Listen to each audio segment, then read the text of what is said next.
Cotignac est un endroit privilégié, puisque déjà la nature, depuis toujours, l'a placé géographiquement sur des routes économiques. À mi-distance entre l'Espagne et l'Italie.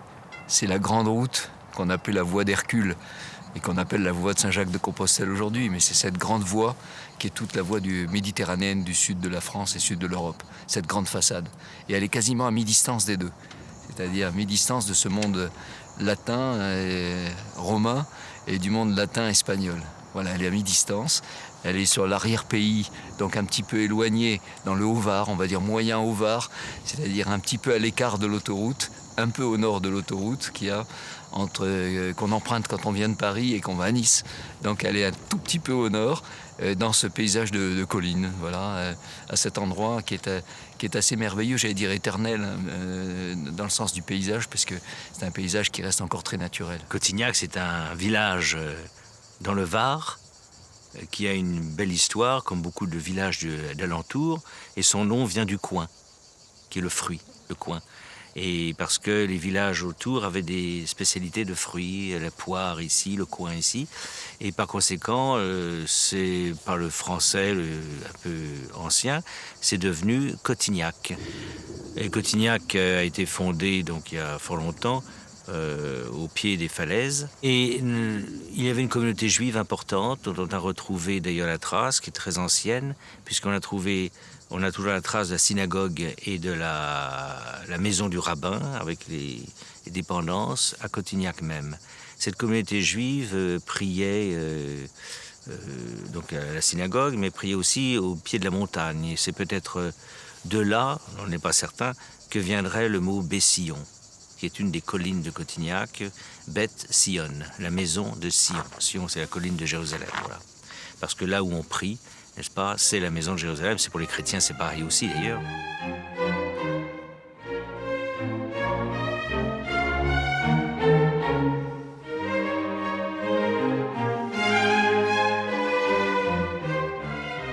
La Provence est la terre d'entrée du christianisme en France et probablement dans l'Occident au sens large.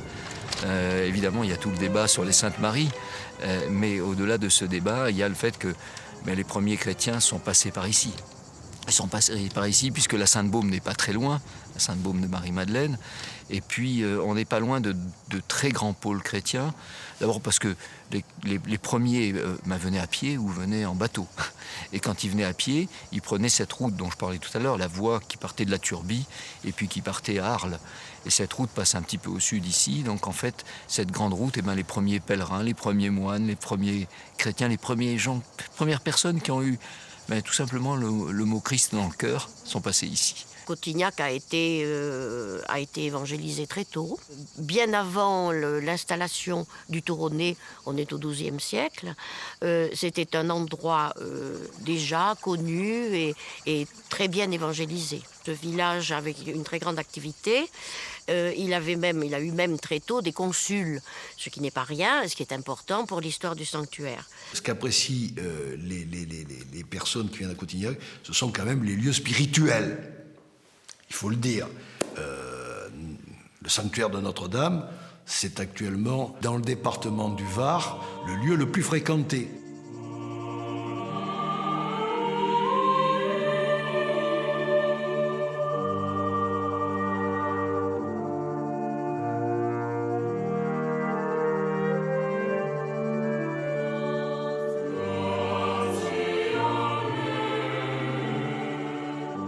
C'est un lieu où se rencontre la mémoire de la Vierge Marie et de Saint Joseph. Et donc c'est tout un lieu privilégié pour rentrer dans le mystère de la Sainte Famille. En plus, le paysage est absolument admirable. C'est un écrin de verdure. Et ce n'est pas un grand pèlerinage comme on peut trouver des grands sites grandioses. Non, c'est très modeste. Mais précisément, cette intimité rend tout à fait compte du mystère de la vie cachée de Jésus.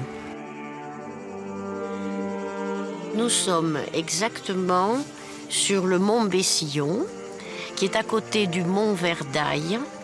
Et ces deux hauteurs sont proches de Cotignac.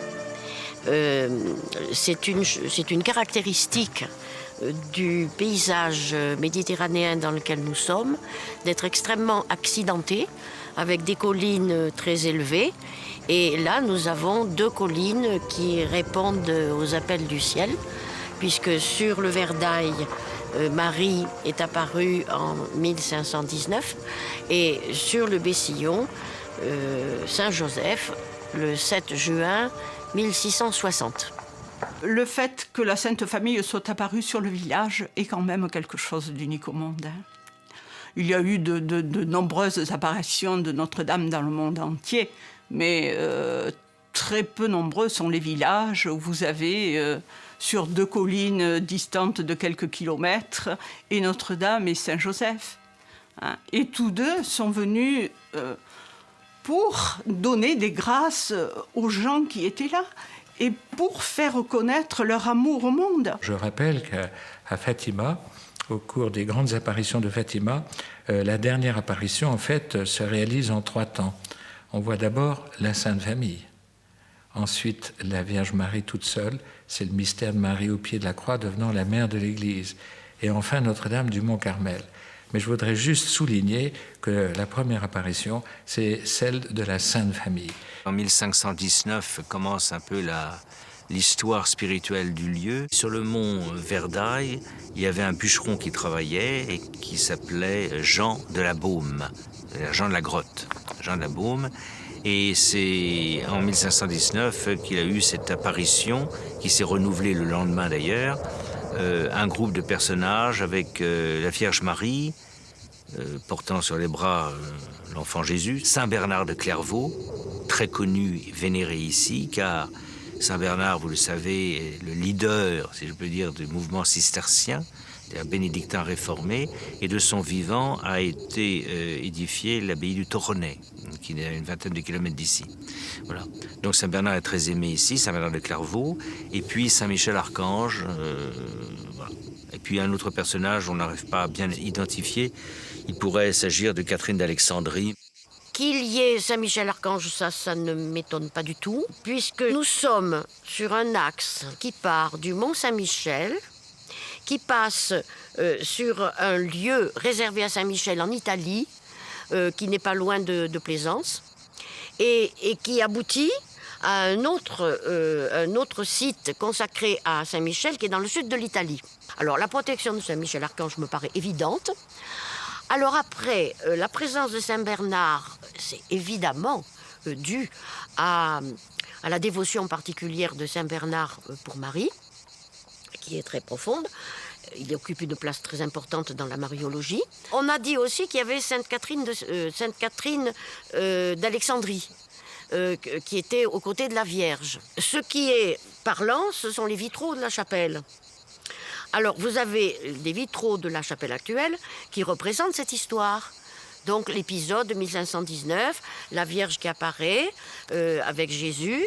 Et on n'a pas l'impression que les présences qui sont autour d'elle sont aussi nombreuses que cela. La Vierge Marie s'adresse à Jean de la Baume. Allez dire au consul et au clergé de Cotignac qu'on vienne construire ici une église, qu'on y vienne en pèlerinage, cette église sous le vocable de Notre-Dame de Grâce, car j'accorderai les grâces, qui peut me les demander. Enfin, voilà. Donc la Sainte Vierge Marie, je dis tout de suite, c'est la même partout, que ce soit à Pontmain, à Lourdes, à la Salette ou ailleurs. Mais à chaque fois, il y a toujours un petit détail qui montre l'importance. Bon, l'Immaculée Conception, c'est Lourdes, etc. Refuge des pêcheurs, là, ici, c'est Notre-Dame de Grâce. Voilà. Donc on a construit cette petite église et des gens sont venus prier spécialement la Vierge Marie ici. Elle apparaît effectivement à des moments importants. Quand elle apparaît au Mexique, c'est important pour ce qui va se passer ensuite en Amérique latine. Donc partout, je trouve, il y a un sens historique de ces apparitions. Ici, c'est assez étonnant de constater d'abord que la Vierge de Cotignac et la Vierge de Guadalupe sont quasiment contemporaines, c'est-à-dire qu'il y a 3 ans d'écart, et que la description des deux est absolument identique. Je trouve très, très, très fort que quelqu'un au Mexique décrive une Vierge dans les mêmes termes que quelqu'un utilisent ici à Cotignac.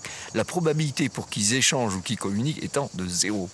Donc la description de la Vierge par ces personnes à quasiment au même moment est terriblement forte. En plus, les gens sont surpris s'ils viennent et disent « mais attendez, on ne comprend pas, c'est un lieu d'apparition, pourtant on connaît Lourdes, on connaît des endroits où il y a des milliers de voitures, des milliers de pèlerins, et là elle est venue, c'est tout discret. » Ben oui, justement, c'est tout discret. Et c'est ancien aussi, puisque 16e siècle, c'est antérieur à beaucoup d'apparitions qui sont beaucoup plus connues. Donc elle a choisi ce moment, et le moment historique, c'est le moment de la naissance du protestantisme. C'est-à-dire qu'à ce moment-là, passe Luther qui va aller à Draguignan, qui revient de Rome aussi. Luther qui avait quand même d'assez grande sympathie pour la Vierge. Aujourd'hui, il y a des vues un peu caricaturées, mais plutôt d'assez grande sympathie. Il avait d'autres problèmes avec le catholicisme, mais il n'avait pas profondément ce problème-là. Et ça, je trouve que c'est extrêmement intéressant au moment où je pense que c'est plus important de regarder ce que les différents chrétiens ont en commun que de voir ce qu'ils ont en différence. Et donc, je crois qu'il faut moins voir une sorte de Vierge apparaissant ici militante qu'au contraire quelqu'un qui essaie de mettre de l'union, quoi, de tisser. L'apparition de la Vierge, si importante dans le débat de cette époque-là aussi, si importante pour ce moment-là, je trouve qu'effectivement, elle coïncide assez bien avec cette période à la fois de questions sur elle-même et puis surtout de questions sur le Christ. La Vierge demande seulement qu'on construise une chapelle et qu'on y vienne en procession, je souligne, en procession, pour recevoir les grâces qu'elle a l'intention de donner à toute cette région. Et je pense que la notoriété de Cotignac, tout au moins pour Notre-Dame de Grâce, d'où son nom, vient de cette époque-là. Le siècle suivant, sur le mont Bessillon, qui est donc l'autre colline de 2,5 km à peu près d'ici, toujours Cotignac, un jeune berger qui s'appelle Gaspard Ricard a ses animaux, et il n'a plus d'eau dans sa gourde. Il fait une chaleur terrible, et il se demande comment il va finir sa journée. Il se met en prière. Et voilà qu'il voit à ses côtés un homme, il n'a pas vu d'où il venait, de belle stature, et qui lui dit « Je suis Joseph. Tu vas soulever cette pierre et tu trouveras une source. » Il hésite, parce que le rocher est énorme. Et puis finalement, il a tellement soif. Il va vers le rocher, qu'il déplace avec une très grande facilité. Et il y a une source. Source qui, à l'heure actuelle, coule encore. Alors quand on sait que le Verdail culmine aux environs de 800 mètres, et que là nous sommes à peu près à 150 mètres en dessous du sommet, c'est quand même très étonnant de voir dans un lieu aussi aride et au milieu des cailloux une source sortir. Il se retourne, il n'y a plus personne. Mais il a entendu « Je suis Joseph, enlève ce rocher et tu boiras ». Donc il part en courant à Cotignac et il raconte à la population réunie « Voilà ce qui vient de m'arriver ». Le village se déplace. Tout le monde court au sommet du Bessillon. La source est là. Il y a une jeune femme qui avait un bébé aveugle de naissance. Elle prend de l'eau, elle le passe sur le visage du petit qui retrouve la vue. Ce qui fait qu'on dit que cette source est particulièrement favorable pour les problèmes de vision. Alors, les consuls habitués à obéir au ciel, n'est-ce pas, disent « c'est très bien, c'est un lieu miraculeux, nous allons construire immédiatement quelque chose, un oratoire. » Pour recevoir les pèlerins, ce pèlerinage est devenu important dans la région, mais beaucoup plus largement. L'oratoire est rapidement insuffisant. Les consuls de Cotignac, qui sont des bons chrétiens et des bons citoyens en même temps, décident d'agrandir et ils construisent la chapelle actuelle. Alors la chapelle actuelle, elle est sobre. C'est tout à fait le style XVIIe siècle, hein, puisque 1660 l'apparition, dès 1663, on a une construction. Alors c'est émouvant de pouvoir aller dans une église où depuis si longtemps on priait les pèlerins. La liaison entre le sanctuaire du Verdail où nous sommes et le sanctuaire du Bessillon de Saint-Joseph, finalement c'est ce chemin qui relie les deux sanctuaires. Dès que l'église de Saint-Joseph a été bâtie, Ce chemin était un chemin que prenaient les pèlerins pour relier les deux sanctuaires. Et c'est pour cela que, même s'il est un peu inconfortable, même maintenant, il est plus ou moins bien entretenu, ça monte, ça descend, c'est rocailleux, il y a des petits édifices où on s'arrête pour prier.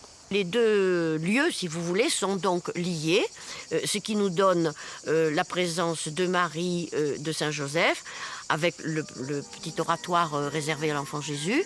Et c'est de là que l'image de la Sainte Famille s'est constituée. Les gens qui viennent ici, qui font le chemin entre ici et Saint-Joseph, qui est un chemin magnifique, ont l'occasion de réfléchir, de penser, ont envie de venir avec ceux qu'ils aiment.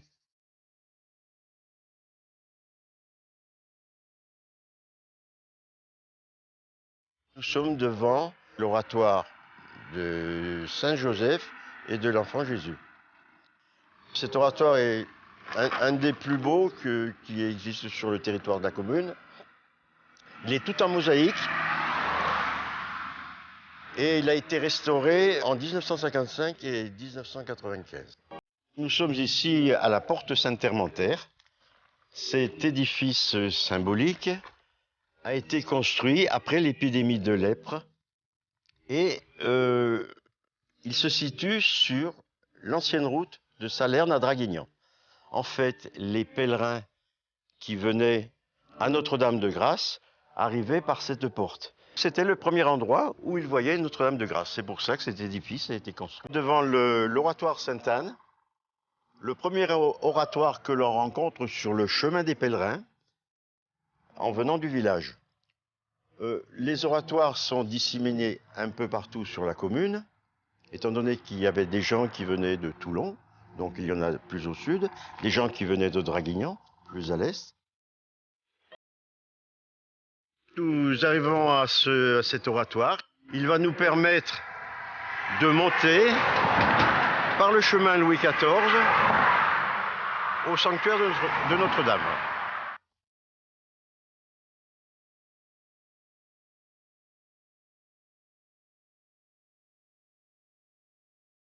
Nous sommes sur le chemin Louis XIV et nous arrivons au dernier oratoire avant le sanctuaire Notre-Dame-de-Grâce.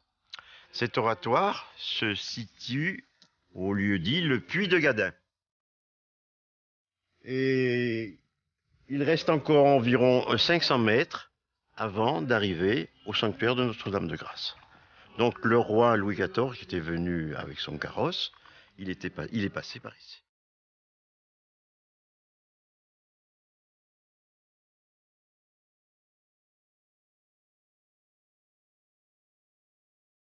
Ici, toutes les années, il y a une procession. Les gens partent du village à pied. Dans le temps, ça se faisait avec des cierges. Et en raison des dangerosités d'incendie, donc les cierges ont été supprimés.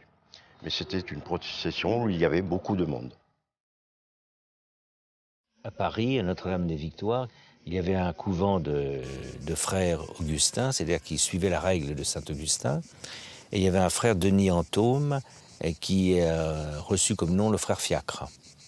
Fiacre est un saint de l'Église primitive. Le frère Fiacre est dans son couvent et là, il a cette apparition. La Vierge Marie lui apparaît avec un enfant sur les bras. Et cet enfant, dit la Vierge Marie, est l'exemple du dauphin que la France attend. Nous sommes sous le règne de Louis XIII et la reine, c'est Anne d'Autriche. Ils sont mariés depuis 22 ans et n'ont pas d'enfants. Grâce à cette apparition, frère Fiacre, 3 neuvaines doivent être demandées et la famille royale dont il est contactée. Une neuvaine à Notre-Dame de Paris, la cathédrale, une neuvaine à Notre-Dame des Victoires, l'église en question, et la 3e neuvaine devant être faite à Notre-Dame de Grâce en Provence. Les 2 premières neuvaines sont faites par le roi et la reine à Paris, et ils délèguent officiellement le frère Fiacre pour qu'en leur nom, ils fassent cette neuvaine ici. Évidemment, il n'y a pas les routes de maintenant, etc. C'est une expédition pour partir de Paris.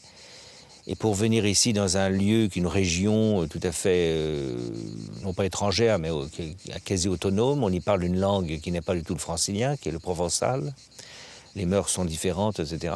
Toujours est-il que frère Fiacre arrive ici et ne se demande s'il ne s'est pas trompé. Et entrant dans l'église, il voit le sacristain qui restaure un grand tableau. Et en voyant ce tableau, frère Fiacre dit « Mais c'est exactement trait pour trait ce que j'ai vu à Paris. Donc je ne me suis pas trompé, je suis bien à l'église Notre-Dame de Grâce. » Il fait la neuvaine et 9 mois après va naître un enfant qui aura reçu comme nom Louis Dieudonné. Et ce Louis Dieudonné deviendra donc le roi Louis XIV.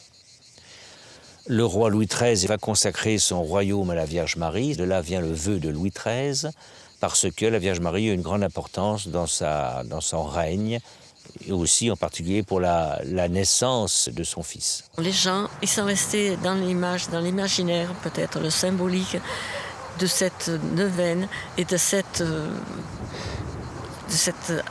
accord qui a été fait, de cette grâce qui a été apportée à la naissance de Louis XIV. C'est un peu à la suite de ça qu'on a consacré la France à la Sainte Vierge. En 1660, le roi Louis XIV va se marier avec une Espagnole qui s'appelle Marie-Thérèse. Il ne veut pas que le mariage ait lieu en Espagne pour ne pas avoir l'impression d'être assujetti à l'Espagne. Le mariage sera conclu à Saint-Jean-de-Luz. Donc le roi quitte Paris avec toute sa famille et ministres, etc., en carrosse, mais demande expressément de faire un crochet, un grand crochet, à Cotignac pour remercier la Vierge Marie de lui avoir donné la vie. Donc on prévient le village d'ici, Cotignac, que le roi de France va venir. Vous imaginez les travaux de propreté, etc., qu'on fait, la route, pour que les carrosses puissent passer, etc. Et le roi arrive ici, donne son anneau, enfin donne des présents. L'évêque de Fréjus, à l'époque, dit à Cotignac, il y a eu Notre-Dame de Grâce, la Vierge Marie, Saint-Joseph, eh bien ce lieu sera consacré à la Sainte Famille. Et c'est resté toujours ainsi. Et puis, les gens vont en pèlerinage, un peu ici, un peu à Saint-Joseph, entre les deux, etc. Tout ceci est confié à une communauté de prêtres qui étaient disciples de Bérulle, qu'on appelle les oratoriens. On a ici, semble-t-il, le chœur de Bérulle, qui est donc un des grands maîtres de l'école française, mais on ne sait pas où le localiser parce que la Révolution a tout changé. Donc arrive la Révolution française, en 1792, et on détruit tout. Tous les bâtiments sont détruits, les églises, Saint-Joseph pareil. Les chrétiens de Cotignac ont toujours eu le bon réflexe. Et quand ils ont senti qu'il y avait un danger, ils sont venus de nuit, des familles chrétiennes, ici à Notre-Dame de Grâce, là-bas au Bessillon, retirer les objets du culte, tableaux, enfin tout ce qui devait être protégé. 3 filles de Cotignac ont l'idée de cacher 3 choses importantes. La première, c'est la statue de la Sainte Vierge qu'on trouve au-dessus du tabernacle dans l'église. Et on a encore la trace par où elle est passée, parce qu'on va la cacher à Cotignac. La deuxième chose, c'est le tableau qui est roulé, qui va être caché lui aussi. Et la troisième chose, c'est l'urne qui contient le cœur du frère Fiacre, qui est mort bien sûr depuis longtemps. Et Louis XIV avait demandé que son cœur soit ici, enterré. Donc ces 3 choses vont être mises de côté. Et puis, en 1810, on reconstruit l'église, quelques bâtiments. À Saint-Joseph, très peu parce qu'on n'a pas d'argent. Évidemment, les 3 choses reviennent, c'est la statue, le tableau, bien sûr, et puis l'urne. Voilà.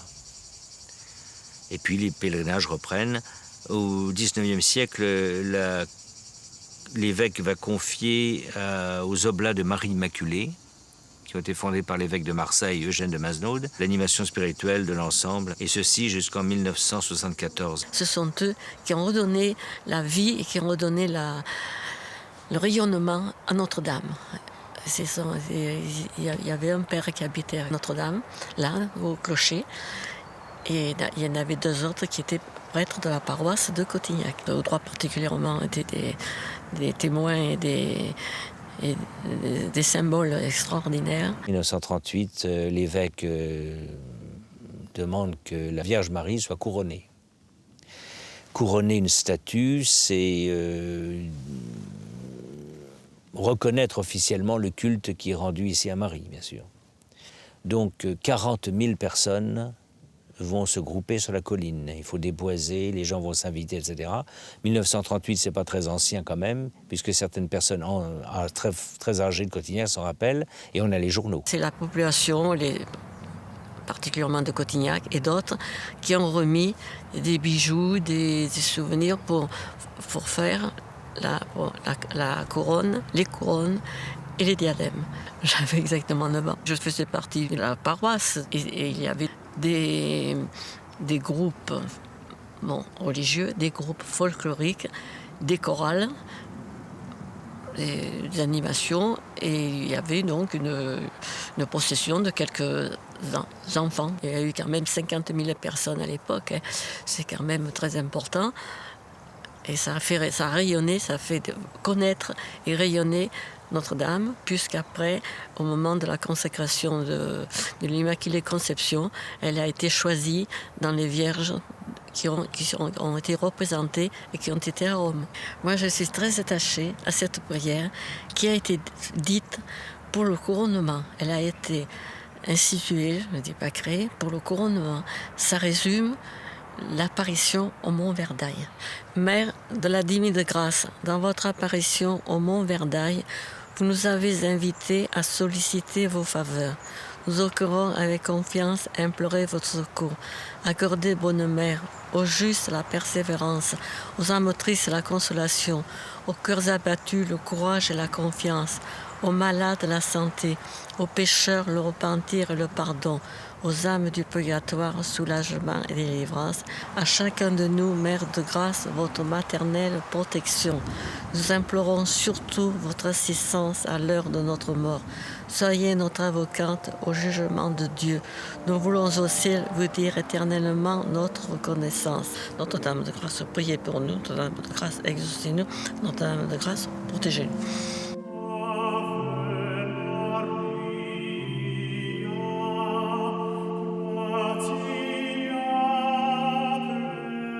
Quand je vois, je dirais, la différence d'ampleur qu'il y a entre le sanctuaire de Notre-Dame de Grâce et celui de Saint-Joseph, qui est beaucoup moins connu, je me dis que quelque part, Saint-Joseph tient à rester discret, encore aujourd'hui ici à Cotignac.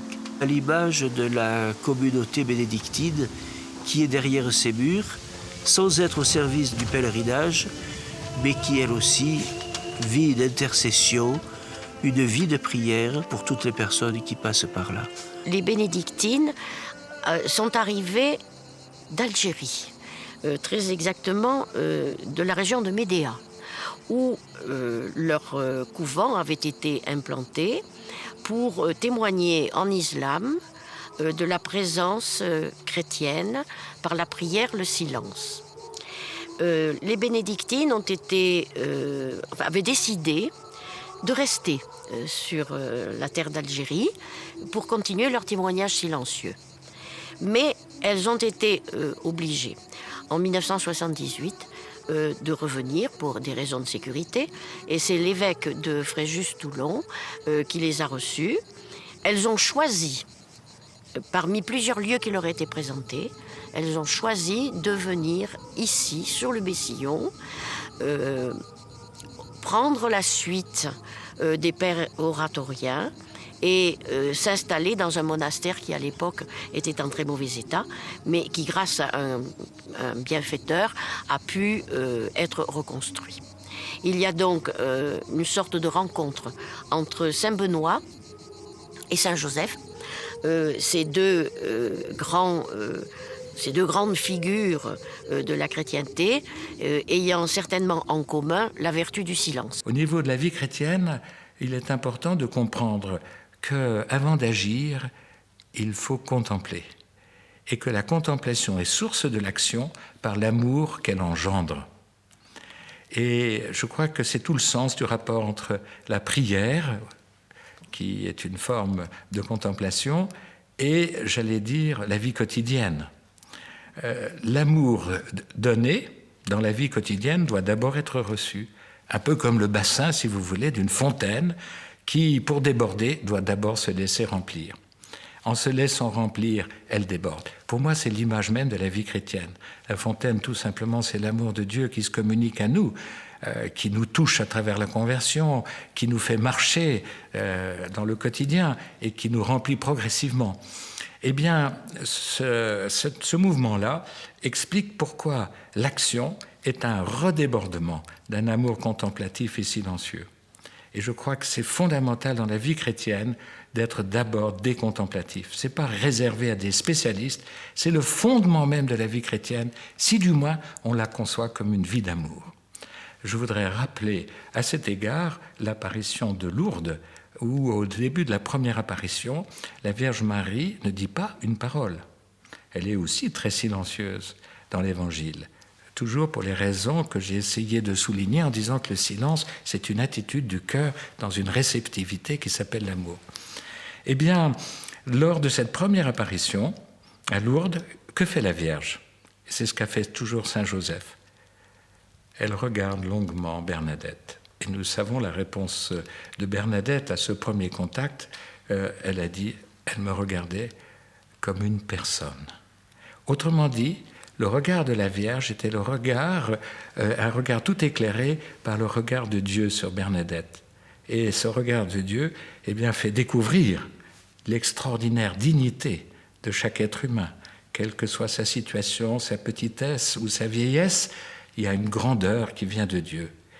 Et ensuite, ce regard de la Vierge faisait découvrir à Bernadette que cette dignité première reçue du Créateur trouvait un achèvement sublime, celui d'être enfant du Père. Elle me regardait comme une personne. Et que fait la Vierge ensuite? Et qu'a fait sûrement Saint Joseph? Elle garde le silence. Ça, c'est le cœur qui écoute. La messe de 11h est dite chaque jour par le chapelain pour la communauté. Cette messe est chantée en grégorien par les bénédictines et évidemment en latin par le prêtre qui assure cet office.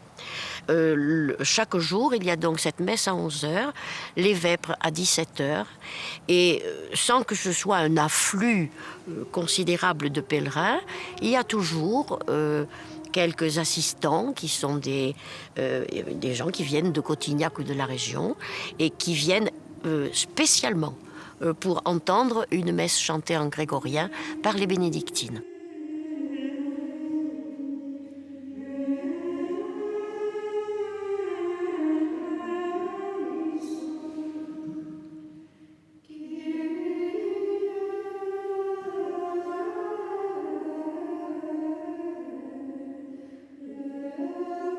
Ce lieu connaît effectivement de nombreux randonneurs qui passent, qui viennent chercher un lieu magnifique où on peut se recueillir, où on peut méditer, où on peut se reposer.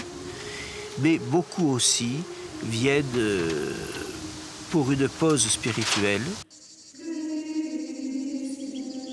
Joseph a vocation, on nous l'a dit, à être caché, tel qu'on le voit, et Marie, à nous être présente. Les évangiles nous parlent de Marie, ne parlent presque pas de Joseph, pas un mot de lui. Je pense que ça nous reflète deux visions différentes du Père, mais c'est toujours le Père, c'est toujours Dieu, qui se montrent différemment à travers Joseph d'un côté et Marie de l'autre. Et je pense que les apparitions que l'on a donnent le même message.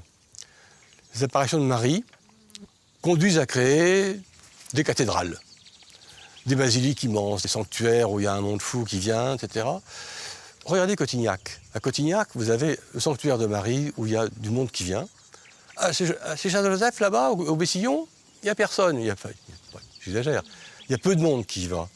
Joseph est en retrait, il se met en retrait et il veut rester en retrait, pour le moment du moins.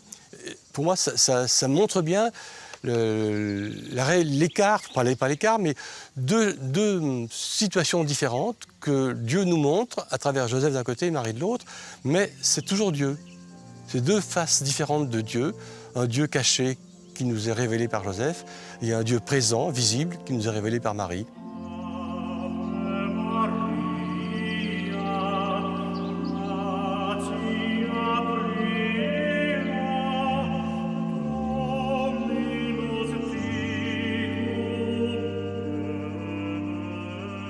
Il y a pas mal d'historiens qui ont travaillé sur les apparitions de la Vierge qui montrent qu'il y a en général une présence très forte d'eau et souvent une présence très forte de la nature, de la végétation, etc. Donc c'est le cas ici. Donc il y a ce contexte naturel qu'on évoquait tout à l'heure. Le contexte social de l'apparition de Saint-Joseph est moins marqué que ça. Mais c'est un contexte géographique, en revanche, qui est intéressant. C'est un petit peu, si vous voulez, comme une sorte d'écho. C'est une sorte de porte de l'Occident et une porte de l'Orient, si je peux dire, en quelque sorte. C'est un petit peu aussi ce que les gens du Carmel aiment beaucoup, cette notion des doubles portes pour l'entrée au christianisme. Ces notions, et cette double porte, il y a une porte qui est ici, côté Orient, qui est la porte de Marie, et puis une autre plus occidentale, qui est la porte de Joseph. Et ces deux-là se font écho. Et là, effectivement, avec un message très, très complémentaire et d'unité, parce qu'on dit aussi l'apparition de la Vierge et de Joseph, mais il faut aussi dire c'est l'apparition du Christ lui-même. L'enfant est là, donc ils sont là, mais c'est l'apparition du Christ aussi, et fondamentalement. Donc il vient accompagné de ses parents. Les Cotignacéens sont très attachés au pèlerinage et à la prière de foule. C'est une manière un peu, je dirais un peu une manière particulière des Provençaux aussi. Le 19 mars, ils aiment un peu s'extérioriser au moment de la prière, chanter tous ensemble le chant de Saint-Joseph, qui est un chant en provençal et qui pour eux, et on ne peut pas fêter Saint-Joseph sans chanter ce chant en provençal. Saint-Joseph s'en va en Pelelina, je ne sais pas si vous comprenez le provençal. Rescontre Gaspard, que implora suspiro, rescontre Gaspard, que implora suspiro, Saint-Joseph, que implora suspiro. Et la chanson se finit en disant « Va à Cotignac porter la nouvelle et tu feras construire un sanctuaire à l'endroit où la source a coulé. »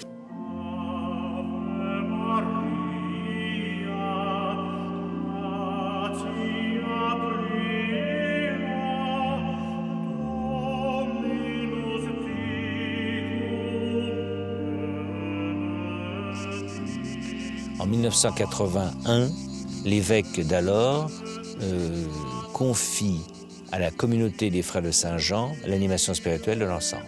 C'est une communauté qui a été fondée par le père Marie-Dominique Philippe, et donc un dominicain à l'origine. Et cette communauté nouvelle a eu son premier prieuré apostolique ici à Cotignac dans les années 80. Ils avaient déjà des prieurés, mais le premier à être apostolique était ici à Cotignac, à Notre-Dame-de-Grâce. Et donc, ils ont comme vocation bien de la prédication de retraite essentiellement. Ils ont aussi des paroisses qu'ils desservent, le sanctuaire. Et donc, à travers toute la semaine, prière, service apostolique, ils mènent une vie à l'écoute de l'enseignement de l'évangéliste Saint Jean. A été fondée ensuite deux associations. Une association de la Sainte Famille, ou JMJ, Jésus-Marie-Joseph, qui est en bas, qui est un hôtel qui a été transformé en foyer, qui est un peu l'hôtellerie où passent beaucoup de gens. Et une autre association, qui est l'association des pèlerins, qui gère un peu tout le sanctuaire, la librairie et l'ensemble, etc. Avec des gérants, c'est deux associations autonomes, mais qui sont au service du sanctuaire. L'association des pèlerins de Notre-Dame-de-Grâce a été créée il y a maintenant une trentaine d'années. Elle a pour but de faire connaître le sanctuaire au plus grand nombre de personnes, mais aussi elle a pour but surtout le vocable que Notre-Dame-de-Grâce a bien voulu, lorsqu'elle est apparue sur le mont Verdaille, donner aux Cotignacéens. Venez nombreux, demander des grâces sur ce sanctuaire. Alors au début, la difficulté aussi, ça a été le lien entre le sanctuaire et le village, autrement dit, car ce n'était pas évident pour des gens de savoir qu'est-ce qui se passait ici. c'était un petit peu soupçonné. Il y avait peu de liens. Grâce à l'association des pèlerins et son gérant, beaucoup de liens ont été faits, beaucoup d'invitations, de sorte que maintenant, et puis les frères aussi descendent au village, sont vus. Donc maintenant, il y a beaucoup moins de distance et le sanctuaire est beaucoup plus intégré. Depuis d'ailleurs une trentaine d'années, les rapports, il faut reconnaître, entre la mairie et les religieux du sanctuaire de Notre-Dame et les religieuses se trouvent en parfaite communion. Nous avons créé beaucoup de manières de venir prier Notre-Dame au sanctuaire.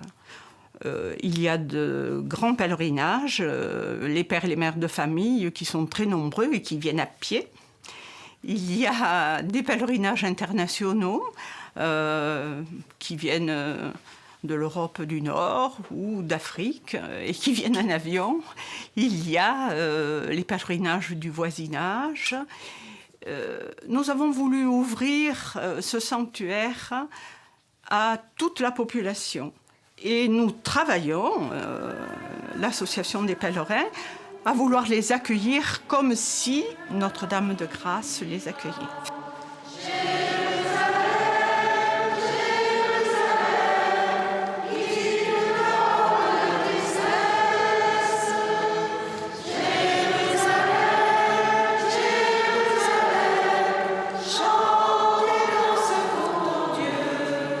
L'essor de Cotignac actuellement conduit à ce qu'il y ait beaucoup de pèlerins, non seulement des touristes, mais des pèlerins qui viennent personnellement ou en groupe pour des démarches de prière, de méditation.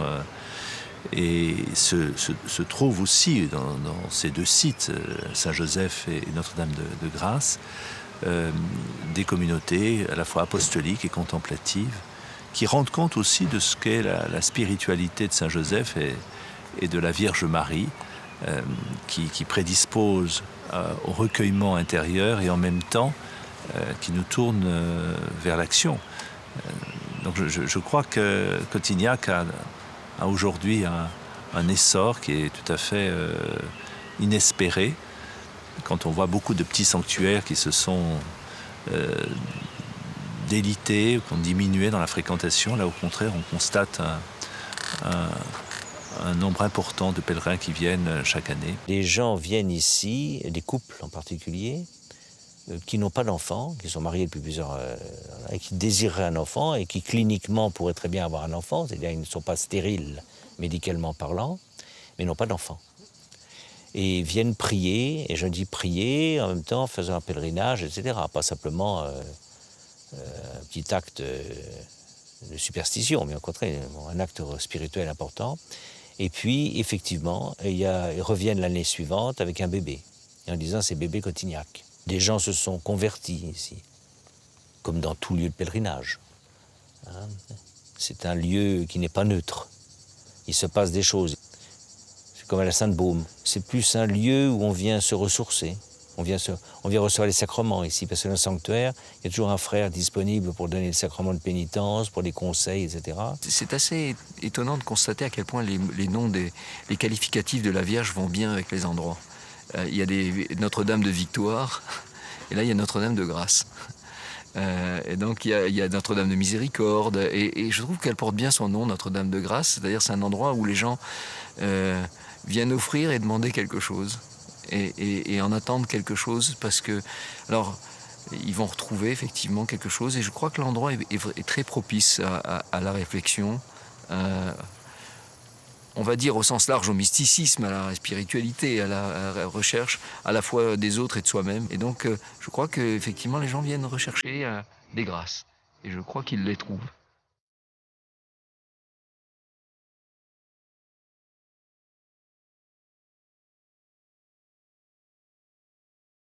La petite chapelle Saint-Bernard qui est là, c'est un lieu de recueillement où beaucoup de gens viennent, passent.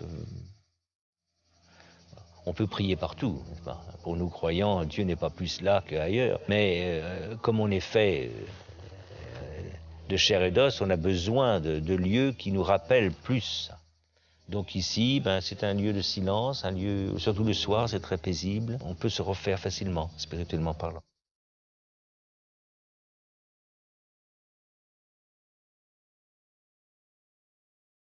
L'endroit où je me trouve le mieux, c'est dans le sanctuaire Notre-Dame de Grâce, à 5 heures du soir, entre le 14 juillet et le 15 août, quand toutes les manifestations sont terminées et que sur la couronne de Notre-Dame brille un rayon de soleil qui l'illumine complètement. Je pense que c'est une grâce. Les gens qui sont à côté de moi et qui voient la même chose sont très, très touchés, très touchés. Cette couronne représente tous les Cotignacéens, puisque ce sont tous les gens de Cotignac qui ont donné leur or et leurs pierres pour faire cette couronne. Quand vous rentrez dans la chapelle de Notre-Dame de Grâce, c'est silencieux, c'est propre, c'est nickel-chrome, vous avez la Vierge devant, et le Christ bien sûr dans le Saint-Sacrement, mais donc vous pouvez, j'allais dire, parler en tête-à-tête, quoi, en tête-à-tête. Vous êtes gêné par personne, il n'y a aucun bruit, ni de klaxon, ni de rien du tout, ni d'avion à réaction qui vous passe sur la tête. Vous êtes tranquille. Vous êtes tranquille, vous êtes en face à face, direct. Hein, c'est un peu comme le curé d'Ars disait, je l'avise et il m'avise. Ici, c'est une ferveur du peuple, une ferveur profonde. J'ai été élevée avec cette croyance. Bon, j'ai été élevée à la fois catholique et j'ai été élevée chrétiennement.